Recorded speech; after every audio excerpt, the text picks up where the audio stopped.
My name is Jesse Atwood. I'm from Live Oak Church of God in Hinesville, Georgia. I've been the youth pastor there for 9 years, and I am also the children's pastor for the past year. I just want to talk to you about the thought of saying the little no's that make room for the big yes.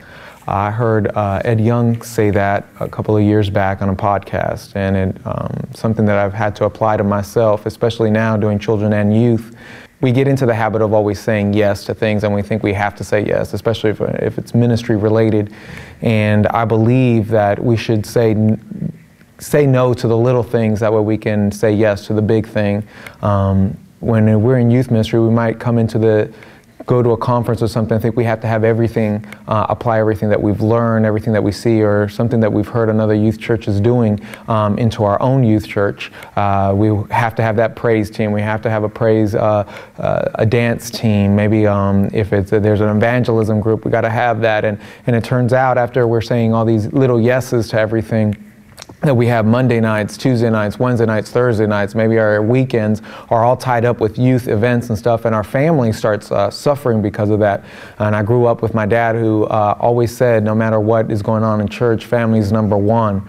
He broke it down to me one time, and he said, you know, God made Adam, and that's the first relationship right there, you with God. Second relationship, he made Eve for Adam and your wife, and then the family came in, and that's your third important relationship that you have. And he said, well, about thousands of years later that the church was created. And so that's always stuck with me. I didn't like it when I heard it at first, and maybe stepping on some toes, but after a while I thought I saw the wisdom in what my dad was saying, putting family first. And when I do that with my daughter and my wife, when extenuating circumstances arises, they understand that, oh, dad's doing this or my husband's doing that, because I don't always do that. I'm a person that has a hard time saying no. I'm not as assertive as I would like to be, and in these past couple of years I've had to learn to do that. I've had to learn to recognize that saying no is not hurting somebody's feelings. It's not saying that I can't do it. It's choosing not to do something, and that way it makes space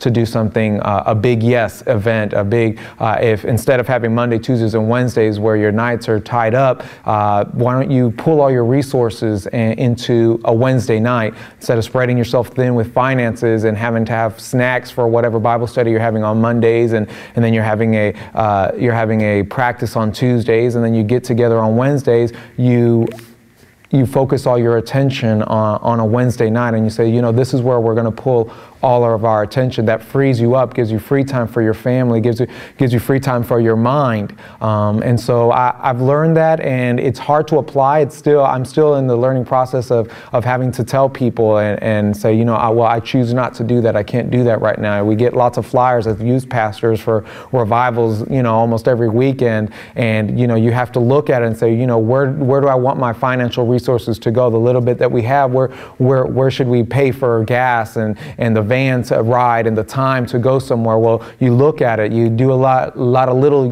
no's, that way you have room for a big yes, maybe once a year or twice a year. You know, this is the trip that we're going to, or this is the revival that we're going to, and you pull all the focus and attention to that. It'll help out. I believe it's helped me out.